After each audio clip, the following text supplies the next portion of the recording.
Assalamualaikum warahmatullahi wabarakatuh.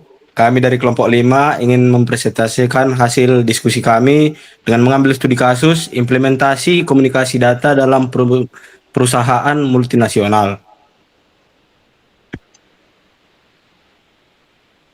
Jadi kami beranggotakan 3 orang, saya sendiri Febrian Theophilus Purba dengan NIM H1H024011 dan teman saya Naila Zaki Kirani dengan NIM H1H024007 dan dengan teman saya satu lagi Dedi Kurniawan dengan NIM H1H024022.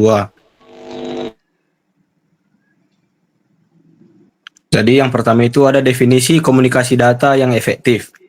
Yang pertama itu proses pengiriman, penerimaan, dan pertukaran informasi elektronik antara sistem komputer dalam jaringan perusahaan yang memastikan kelancaran operasi global.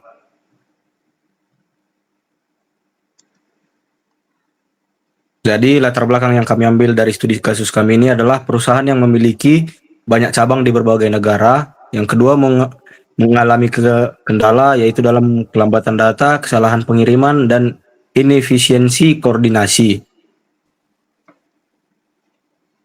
Oke, jadi selanjutnya itu ada permasalahan dalam beberapa perusahaan multinasional itu ada 4 masalah utama terkait komunikasi data. Itu yang pertama ada kelambatan data, misalnya kayak laporan penjualan dari beberapa cabang di luar negeri terlambat sampai ke kantor pusat, akibatnya proses pengambilan keputusan itu menjadi lambat. Lalu yang kedua itu ada kesalahan pengiriman, contoh data transaksi itu biasanya tidak sinkron antar cabang sehingga laporan keuangan bisa berbeda. Lalu yang ketiga itu ada kurangnya integrasi sistem. Biasanya tiap cabang itu pakai aplikasi atau standar yang berbeda sehingga sulit untuk digabungkan. Dan yang terakhir itu ada risiko keamanan. Jadi saat data penting melewati jaringan global ada kemungkinan diretas atau bocor. Nah, masalah-masalah ini membuat perusahaan kurang efisien bahkan bisa menimbulkan kerugian besar jika tidak segera diatasi. Nah, lalu kenapa masalah tersebut bisa terjadi? Jadi kita analisis penyebabnya, itu yang pertama karena adanya infrastruktur jaringan antar cabang.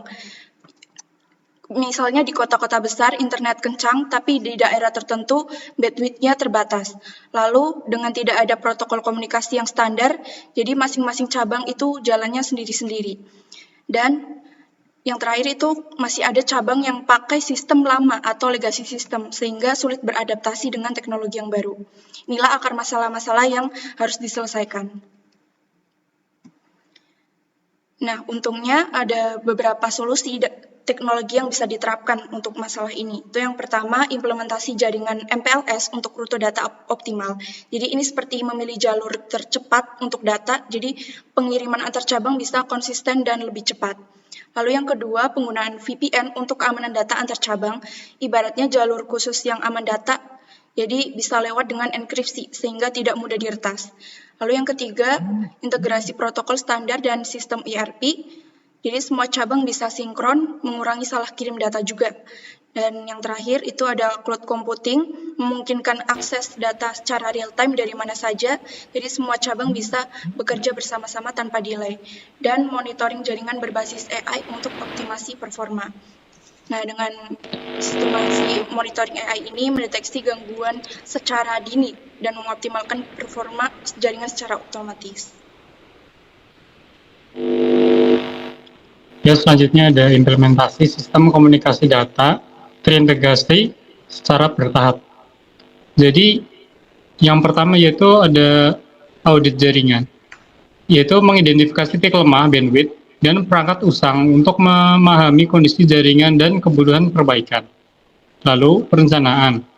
Penentuan teknologi MPLS, VPN, dan cloud sesuai kebutuhan cabang untuk meningkatkan kecepatan dan keamanan komunikasi. Lalu ada standarisasi, yaitu menyusun kebijakan komunikasi data seragam agar mengurangi kesalahan dan memudahkan koordinasi di seluruh cabang. Selanjutnya ada pelatihan, yaitu meningkatkan pemahaman dan adaptasi sistem baru melalui pelatihan intensif untuk tim teknik dan pengguna di berbagai cabang. Selanjutnya implementasi, melakukan uji coba pilot project di cabang tertentu dengan evaluasi performa berkelanjutan demi optimalisasi sistem.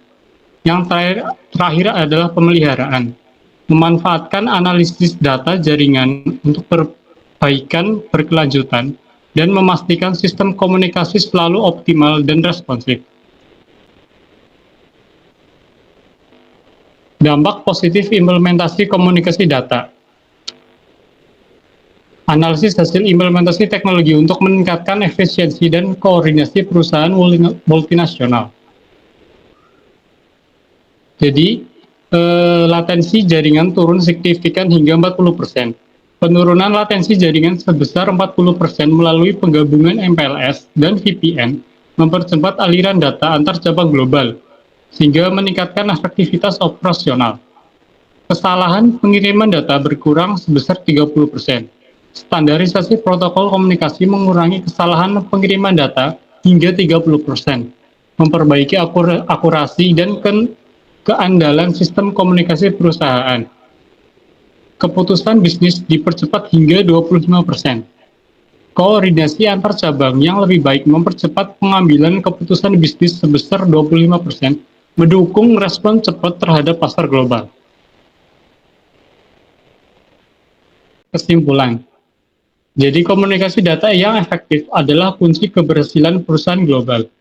Implementasi teknologi komunikasi modern itu merupakan solusi utama menghadapi masalah kelambatan dan kesalahan data yang membuat perusahaan menjadi lebih kompetitif di pasar internasional. Terima kasih. Mungkin sekian dari presentasi kelompok kami. Apabila ada salah kata, mohon dimaafkan. Wassalamualaikum warahmatullahi wabarakatuh.